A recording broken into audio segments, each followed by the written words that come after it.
ನಮಸ್ಕಾರ ಪೂರ್ಣೀಕರಣ ಮಂದಿ. ನೀವು ನೋಡ್ತಾ ಇರೋದು ತುಳಸಿ ಬಾಗ್ದಲ್ಲಿರೋ ದಗಡು ಶೆಟ್ ಗಣಪತಿ. ಹೌದು, ನಾವು ಗಣೇಶ ನೋಡಕ್ಕೆ ಹೋಗಿದ್ವಿ. ತುಂಬಾ ಚೆನ್ನಾಗಿ ಡೆಕೋರೇಷನ್ ಮಾಡಿದ್ದಾರೆ. ತುಂಬ ವೆರೈಟಿಯಾಗಿ ಮಾಡಿದ್ದಾರೆ. ಜನ ಅಂತೂ ಸಿಕ್ಕಾಪಟ್ಟೆ ಇದ್ದರು. ನಮ್ಮೂರ ಜಾತ್ರೆನಲ್ಲೂ ಇಷ್ಟೊಂದು ಜನ ಸೇರಲ್ಲ, ಅಷ್ಟೊಂದು ಜನ ಇದ್ದರು. ಹಾಗೆ ಗಣೇಶನಿಗೆ ಗರಿಕೆ ಹುಲ್ಲು ಯಾಕೆ ಅರ್ಪಣೆ ಮಾಡ್ತಾರೆ ಅಂತ ಸರ್ಚ್ ಮಾಡುವಾಗ ನನಗೊಂದು ಕತೆ ಸಿಕ್ತು. ಹಿಂದಿನ ಕಾಲದಲ್ಲಿ ಒಬ್ಬ ರಾಕ್ಷಸ ಎಲ್ಲ ದೇವತೆಗಳಿಂದ ವರ ಪಡ್ಕೊಂಡಿರ್ತಾನಂತೆ. ನನಗೆ ಯಾರಿಂದನೂ ಸಾವಾಗಬಾರ್ದು, ಅಂಥ ಸಂದರ್ಭದಲ್ಲೂ ನನಗೆ ಸಾವಾಗಬಾರ್ದು, ಯಾವುದರಿಂದನೂ ಸಾವಾಗಬಾರ್ದು ಅಂತ. ಹೀಗೆ ವರ ಪಡ್ಕೊಂಡು ಆದಮೇಲೆ ಅವನು ಮೂರೂ ಲೋಕ ವಿನಾಶಕ್ಕೆ ನಿಂತು ಬಿಡ್ತಾನೆ. ಯಾವುದೇ ಋಷಿಮುನಿ ಬಂದರೆ, ಎದುರುಗಡೆ ಬಂದರೆ ಅವ್ರನ್ನ ಸಾಯಿಸೋದು, ಹಾಗೆ ಈ ಹೋಮ ಹವನ ಎಲ್ಲ ವಿನಾಶ ಮಾಡೋದು, ಈ ಥರ ಮಾಡೋಕ್ಕೆ ಸ್ಟಾರ್ಟ್ ಮಾಡಿರ್ತಾನೆ. ಇದನ್ನೆಲ್ಲ ಕಂಡು ಬೇಸತ್ಕೊಂಡು ಋಷಿಮುನಿಗಳು ಬ್ರಹ್ಮದೇವನ ಹತ್ರ ಹೋಗ್ತಾನಂತೆ.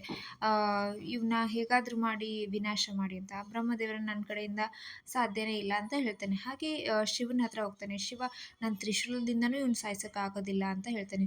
ಇದನ್ನೆಲ್ಲ ಕೇಳಿ ಗಣೇಶ, ಹಾಗಾದರೆ ನಾನು ಸಾಯಿಸ್ತೀನಿ, ನಾನು ಅವನ ಜೊತೆ ಹೋರಾಡಿ ಅವನ್ನ ಸಾಯಿಸ್ತೀನಿ ಅಂತ ಅವನ ಜೊತೆ ಹೋರಾಟಕ್ಕೆ ಇಳಿದಾಗ ಗಣೇಶ ತನ್ನ ದೇಹದ 3 ಪಟ್ಟು ದೊಡ್ಡದಾಗಿ ಆ ರಾಕ್ಷಸನ ನುಂಗ್ಬಿಡ್ತಾನೆ.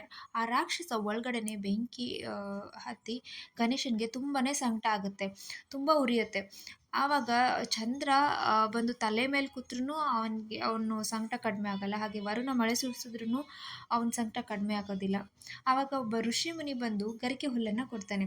ಆ ಗರಿಕೆ ಹುಲ್ಲ ತಿಂದಾದಮೇಲೆ ಗಣೇಶನ ಸಂಕಟ, ನೋವು ಎಲ್ಲನೂ ಮಾಯ ಆಗುತ್ತೆ.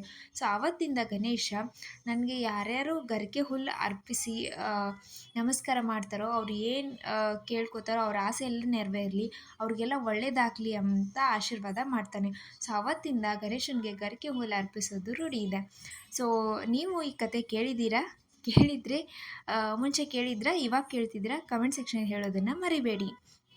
ತುಂಬಾ ಗಣೇಶ ನೋಡಿದ್ವಿ. ಇದನ್ನೆಲ್ಲ ಗಣೇಶ ನೋಡಿ ಸುಸ್ತಾಗಿ ರಿಟರ್ನ್ ಮನೆಗೆ ಹೋದ್ವಿ. ನಿಮಗೆ ಹೇಗೆ ಅನ್ನಿಸ್ತು vlog? See you in the next vlog. Please subscribe the channel. Bye bye.